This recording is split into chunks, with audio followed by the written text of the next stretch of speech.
ओम नमो लक्ष्मी नारायण। जय जगन्नाथ। दर्शक बंधु, आज आसतु जानिबा भिडियोटी स्वतंत्र गोटे प्रसंग गौरी बेतर कथा।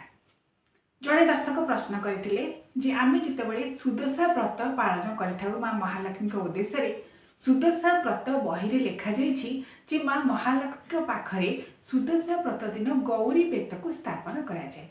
तेबे कौन यही गौरी बेत, कौन रही यार महात्म्य, महालक्ष्मी पाखे सुदशा व्रत दिन कहीं स्थापन कर व्रतर बही कहुई, गौरी बेतर व्यवहार कौन से संपर्क में आसतु आज सविशेष भाव में आलोचना करवा।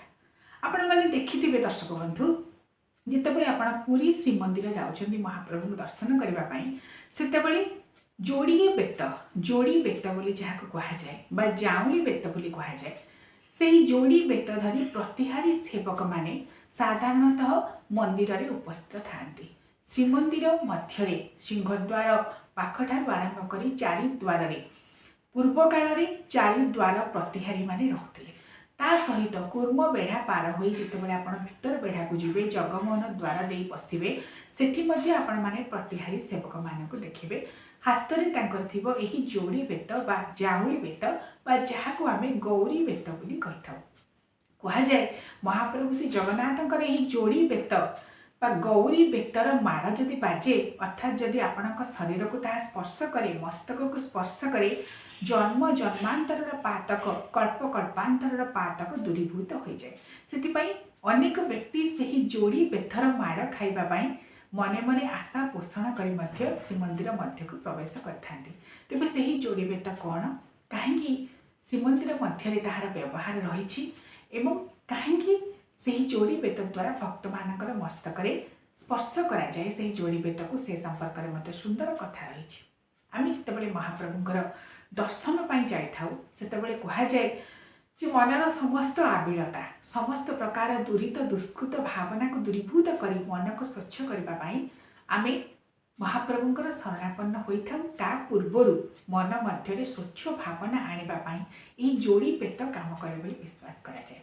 श्रीमंदिर परंपरा श्री जगन्नाथ संस्कृति परंपरा दुई प्रकार सेवायत निजोग रही, प्रतिहारी सेवायत निजोग एवं खुंटिया सेवायत निजोग।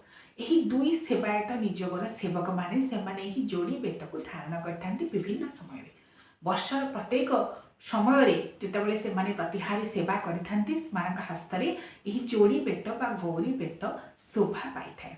जितेबाला महाप्रभु भोग छेक आसे श्रीमंदिर रोषघर रत्न सिंहासन पाखक जितेबाला ठाकुर मैंने स्नान बेदी विजे करते रोषघर स्नान मंडप को भोग छेक आसे आड़ी जाओ बोली कही से जोड़ी बेत को देखाए।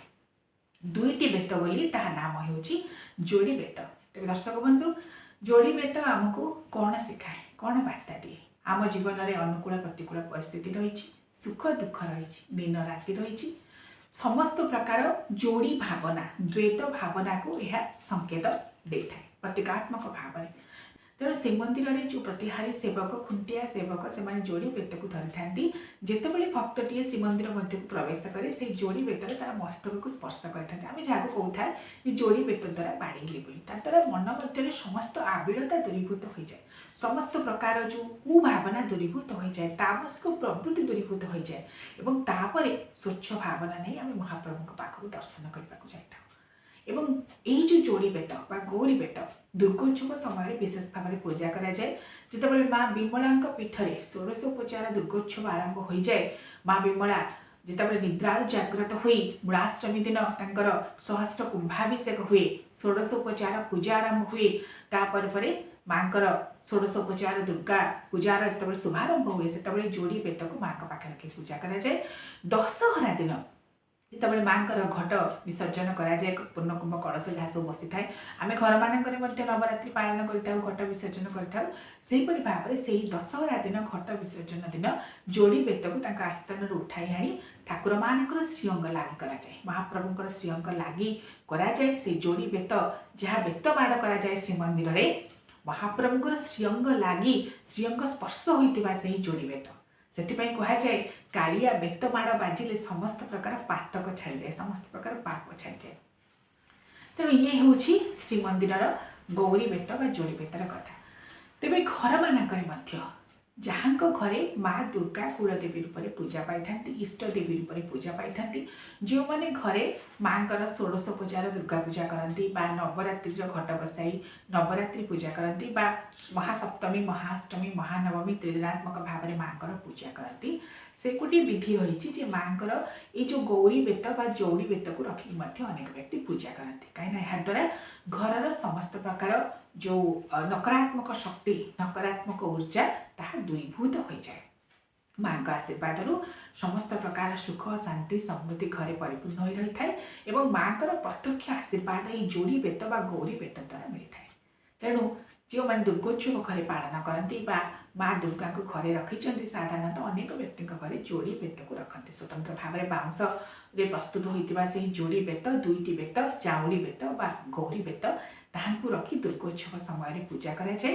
एवं सुदशा व्रत दिन कहीं महालक्ष्मी पाखे स्थापन कराए सुदशा व्रत बही लिखा जाए आम जाने दर्शक बंधु माँ महालक्ष्मी निजे होती त्रिगुणात्मिका अर्थात आमर जो त्रिदेवी रहिले महासरस्वती महालक्ष्मी महाकाली आदिशक्ति परात्परा भगवती भवानी सी होती एक रूप अनेक स्वरूप एक अनेक भाव में अनेक स्वरूप से मात्र विद्यमान अच्छा एक शक्ति परमेश्वर से भिन्ना चतुर्था विनियोग काली भोगे भवानी पुरुषेशु विष्णु कुपेशु काली समरेशु दुर्गा आदिशक्ति परात्परा भगवती से माँ देवी दुर्गा त्रिगुणात्मिका शक्ति भाव में महासरस्वती महालक्ष्मी महाकाली रूप में अवस्थित होती आमर सप्तशती चंडी श्री चंडी में उल्लेख कर माँ महालक्ष्मी स्वरूप ही महिषासुर को से बद्ध करते प्रथम सर्गरे माँ महाकाली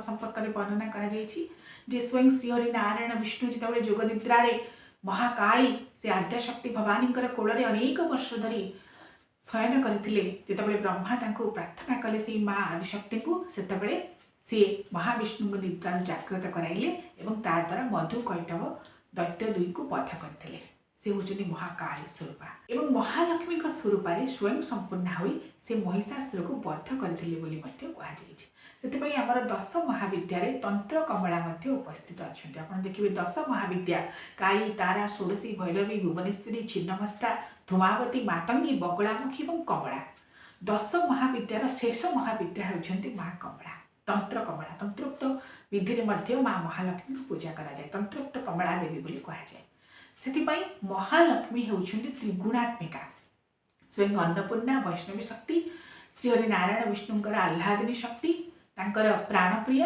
मात्र से त्रिगुणात्मिका भाव में विद्यमान सृष्टि स्थिति संहार प्रक्रिया माँ त्रिगुणात्मिका शक्ति उपयोग होता है जितेबाला आम सुदशा व्रत पालन करें माँ महालक्ष्मी स्वयं आदिशक्ति भवानी स्वरूप मात्र तेणु पाखे जो दशहरा दुर्गा उत्सव समय आम जोड़ी बेत को रखी घरे तार शुभारंभ कर जो मैंने नुआ कर जोड़ी बेत रखा चाहूँगी गौरी बेत रखा चाहूँगी से दुर्गोत्सव समय माँ देवी दुर्गा पाखे सर्वप्रथम रखी 9 दिन साधारणतः आम घर मानक नवरात्रि पालन करूँ महासप्तमी दिन कलश बसई था त्रिदिनात्मक नवदिनात्मक से ही दिन मानक माँ का जोड़ी बेत माँ देवी दुर्गा पाखे स्थापन कर पंचोपचार विधि आपने पूजा करेंगे दशहरा दिन ताकू उठेबे से स्थान एवं ठाकुर घरे अन्य जगह आपने रखिपारे खटुली पाखे से ही जोड़ी बेत को कौन कराए सुदशा व्रत पालन समय आम महालक्ष्मी को जितेबाला बसई था मार्जना स्नान कर पूर्णकुंभ कलश बसाई माँ महालक्ष्मी सुदशा व्रत पालन कराए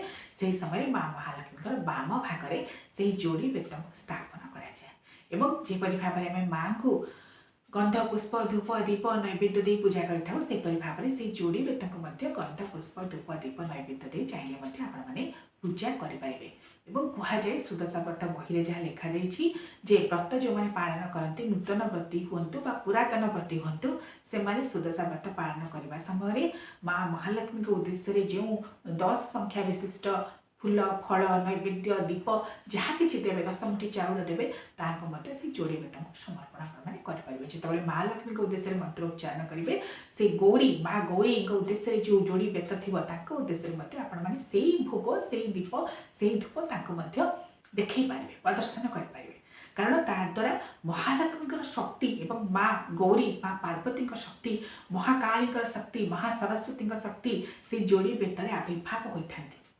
ପ୍ରତ୍ୟକ୍ଷ ଭାବରେ ବୋଲି ବିଶ୍ୱାସ କରାଯାଏ। ତେଣୁ ଗୋଟିଏ ବିଧି ରହିଛି ଯେ ସୁଦଶା ବ୍ରତ ସମୟରେ ଗୌରୀ ବେତଙ୍କୁ ସ୍ଥାପନ କରାଯାଏ ମା ମହାଲକ୍ଷ୍ମୀଙ୍କ ପାଖରେ। ଏବଂ ପୌରାଣିକ କଥାକୁ ଆମେ ଯଦି ଯିବା ତାହେଲେ ଶ୍ରୁତରାଜ ରାଜା ଯିଏ ଥିଲେ ତାଙ୍କର ଯଜ୍ଞ କୁଣ୍ଡରୁ ଏହି ଗୌରୀ ବେତ ସର୍ବପ୍ରଥମେ ପ୍ରକଟ ହୋଇଥିଲେ ଆବିର୍ଭାବ ହୋଇଥିଲେ, ଯାହାକୁ ସ୍ୱୟଂ ବେଦପତି ବ୍ରହ୍ମା କ'ଣ କଲେ ନା ସେହି ଯୋଡ଼ି ବେତଙ୍କୁ ଖଣ୍ଡ ଖଣ୍ଡ କରି କାଟିଥିଲେ। ଦୁଇ ଖଣ୍ଡ ବେତ ଦୁଇଟି ବେତ ଜାଉଁଳି ବେତ ବୋଲି ସେଥିପାଇଁ ଏହାକୁ କୁହାଯାଏ। ଦୁଇଟି ବେତ ମା ପାର୍ବତୀଙ୍କୁ ଦେଇଥିଲେ ସୃଷ୍ଟିର କଲ୍ୟାଣ ପାଇଁ, ତାଙ୍କର ଭକ୍ତମାନଙ୍କୁ ବର ଅଭୟ ପ୍ରଦାନ କରିବା ପାଇଁ। କାରଣ ଯୋଡ଼ି ବେତ ବାଜିଲେ ସମସ୍ତ ପ୍ରକାର ଗ୍ରହ ସମସ୍ତ ପ୍ରକାର ତନ୍ତ୍ର ଶକ୍ତି ନଷ୍ଟ ହୋଇଯାଏ ବୋଲି ବିଶ୍ୱାସ କରାଯାଏ। ଏ ହେଉଛି ତନ୍ତ୍ର ବେତ। ବାମାଚାରୀ ସାଧକମାନେ ମଧ୍ୟ ଯୋଡ଼ି ବେତ ରଖିଥାନ୍ତି ତନ୍ତ୍ରୋକ୍ତ ଭାବରେ ସିଦ୍ଧ କରି, କାରଣ ସମସ୍ତ ପ୍ରକାର ତନ୍ତ୍ର ଶକ୍ତିକୁ ଏହା ନଷ୍ଟ କରେ। ତନ୍ତ୍ରୋକ୍ତ ବିଧିରେ ପ୍ରସ୍ତୁତ ହୋଇଥାଏ, ତନ୍ତ୍ରୋକ୍ତ ପଦ୍ଧତିକୁ ନଷ୍ଟ କରେ। ଯେଉଁମାନେ ଖରାପ ଭାବନାରେ ତନ୍ତ୍ର କାର୍ଯ୍ୟ କରିଥାନ୍ତି ତାକୁ ସେ ନଷ୍ଟ କରିଥାଏ। ଏବଂ ଭୂତ ପ୍ରେତ ଗ୍ରହ ଯାହା ଆମର ସବୁ ରିଷ୍ଟ ପ୍ରଭାବ ଗୁଡ଼ିକ ରହିଲା ଯୋଡ଼ି ବେତ ବାଜିବା ଦ୍ୱାରା ସେସବୁ ନଷ୍ଟ ହୋଇଯାଏ। କାରଣ ମା ଆଦିଶକ୍ତି ପରାତ୍ପର ଭଗବତୀ ମା ଗୌରୀ ମା ପାର୍ବତୀଙ୍କର ପ୍ରଚ୍ଛନ୍ନ ଶକ୍ତି ପ୍ରତ୍ୟକ୍ଷ ଶକ୍ତି ସେଥିରେ ନିହିତ ଥାଏ। ତେଣୁ ଯେତେବେଳେ ମା ଗୌରୀଙ୍କୁ ମା ପାର୍ବତୀଙ୍କୁ ଦୁଇ ଖଣ୍ଡ ବେତ ପ୍ରଦାନ କଲେ, ଆଉ ଦୁଇଟି ବେତ କ'ଣ କଲେ ନା ଜୟ ବିଜୟ ଇଏ ଥିଲେ ଶ୍ରୀହରି ନାରାୟଣ ବିଷ୍ଣୁଙ୍କର ଦ୍ୱାରପାଳ। ତେଣୁ ବ୍ରହ୍ମା ତାଙ୍କୁ ଦୁଇଟି ବେତ ପ୍ରଦାନ କରିଥିଲେ। ସେହି ଆଧାରରେ ମା ପାର୍ବତୀ ମା ଗୌରୀଙ୍କୁ ଯେହେତୁ ସ୍ୱୟଂ ବେଦପତି ବ୍ରହ୍ମା ଦୁଇଟି ବେତ ପ୍ରଦାନ କରିଥିଲେ ସଂସାର କଲ୍ୟାଣ ଅର୍ଥେ, ତେଣୁ ତାହାର ନାମ ହେଲା ଗୌରୀ ବେତ ମା ପାର୍ବତୀଙ୍କର ବେତ। ଏବଂ ଆଦିଶକ୍ତି ଭବାନୀଙ୍କର ଯେଉଁଠି ଯେଉଁଠି ମୂର୍ତ୍ତି ଅଛନ୍ତି ମନ୍ଦିର ଅଛନ୍ତି ପ୍ରତିମା ଅଛନ୍ତି ସେଇଠି ମଧ୍ୟ ଆପଣମାନେ ଦେଖିବେ ଯୋଡ଼ି ବେତ ଥିବ। ଏବେ ମଧ୍ୟ ଗାଁ ଗହଳ ମାନଙ୍କରେ ଗ୍ରାମାଞ୍ଚଳରେ ଆପଣମାନେ ଦେଖିବେ ଯେ ଆମର ଗ୍ରାମ ଦେବୀ ମଙ୍ଗଳା ରହିଛନ୍ତି ତାଙ୍କ ମନ୍ଦିରରେ ଯୋଡ଼ିଏ ଲେଖାଏଁ ବେତ ଥିବ, ଯୋଡ଼ି ବେତ ଥିବ। ଏବଂ ମା ପାର୍ବତୀ ମା ମଙ୍ଗଳା ଯେତେବେଳେ କୁହାଯାଏ ନିଶାନ୍ତ ରାତ୍ରରେ ସେ ଯେତେବେଳେ ବିଚରଣ କରନ୍ତି ସେତେବେଳେ ସେ ଯୋଡ଼ି ବେତକୁ ଧରି ବିଚରଣ କରନ୍ତି, ତନ୍ତ୍ରୋକ୍ତ ବେତ। ସେଥିପାଇଁ ସମସ୍ତ ପ୍ରକାର ଗ୍ରହ ରିଷ୍ଟ ଖଣ୍ଡନ ହୋଇଯାଏ ଯୋଡ଼ି ବେତର ଦର୍ଶନ କରିବା ଦ୍ୱାରା, ଯୋଡ଼ି ବେତକୁ ସ୍ପର୍ଶ କରିବା ଦ୍ୱାରା ଏବଂ ଯୋଡ଼ି ବେତର ମାଡ଼ ବାଜିବା ଦ୍ୱାରା। ଇଏ ଗୋଟିଏ ଆମର ଧର୍ମୀୟ ବିଶ୍ୱାସ ରହିଛି। ସେଥିପାଇଁ ଯୋଡ଼ି ବେତ ଶ୍ରେଷ୍ଠ ହୋଇଯାଇଛି। ଏବଂ ଯେଉଁ ଦୁଇଟି ବେତ ସ୍ୱୟଂ ବେଦପତି ବ୍ରହ୍ମା ଜୟ ବିଜୟଙ୍କୁ ଦେଇଥିଲେ, ଯେହେତୁ ଜୟ ବିଜୟ ଥିଲେ ଦ୍ୱାରପାଳ ପ୍ରତିହାରୀ ସେବକ ବୋଲି ଯାହାକୁ ଆମେ ମହାପ୍ରଭୁ ଶ୍ରୀ ଜଗନ୍ନାଥଙ୍କ ମନ୍ଦିରରେ ବର୍ତ୍ତମାନ କହୁଛେ ପ୍ରତିହାରୀ ନିଯୋଗର ସେବକ ଏବଂ ଖୁଣ୍ଟିଆ ସେବକ, ସେହି ସ୍ମୃତିକୁ ଆଧାର କରି ଜୟ ବିଜୟ ଯେହେତୁ ଦ୍ୱାରପାଳ ଥିଲେ ଶ୍ରୀହରି ନାରାୟଣଙ୍କର ଏବଂ ଏମାନେ ମଧ୍ୟ ହେଉଛନ୍ତି ଶ୍ରୀମନ୍ଦିରର ରକ୍ଷକ ବା ଦ୍ୱାରପାଳ। ଚାରିଦ୍ୱାର ପ୍ରତିହାରୀ, ବଡ଼ଦ୍ୱାର ପ୍ରତିହାରୀ, ବଡ଼ଦ୍ୱାର ଅର୍ଥାତ୍ କଳାହାଟ ଦ୍ୱାର ଯାହା ଭିତର ଗୁମୁଟ ଭିତର ଗର୍ଭଗୃହ ତାର ପ୍ରତିହାରୀ, विविध प्रकार अष्ट प्रकार प्रतिहारी सेवा रही आम पुरी श्रीमंदिर में। तेणु से अष्ट प्रकार प्रतिहारी सेवक मान द्वारपाल कहुए महाप्रभुंर श्रीमंदिर से सदा सर्वदा हाथ में दक्षिण हस्त देखिए डाण हाथ में से जोड़ी बेत को धरी भक्त मान बेतमाड़ कर समस्त प्रकार ग्रहरिष्ट खंडन हो जाए। तेणु जोड़ी बेतर एक भाव में महात्म्य रही। महालक्ष्मी पाखे सुदशा व्रत दिन स्थापन कर माँ महालक्ष्मी स्वयं त्रिगुणात्मिका एवं जोड़ी बेत को जो मैंने घरे रखती सदा सर्वदा परिवार सदस्यों जोड़ी बेतर माड़ बाजे बा स्पर्श बाजे समस्त प्रकार ग्रह रिष्ट भूत प्रेत गुणी गारेडी तंत्र ये सब नष्ट हो जाए। जदि कहार कुप्रभाव आपण घरे पड़ुची आपण परिवार सदस्यों पड़ुची जोड़ी बेतर दर्शन जोड़ी बेतर स्पर्श द्वारा ताहा नष्ट हो जाए बोली विश्वास करा जाए। तेणु यहीपरि भाव में जोड़ी बेत बा गौरी बेत बा जाऊँली बेत महिमान्वित होइछन्ति। आशा करुछि आपण भिडियोटी निश्चित भल लगी। ओम नमो लक्ष्मी नारायण।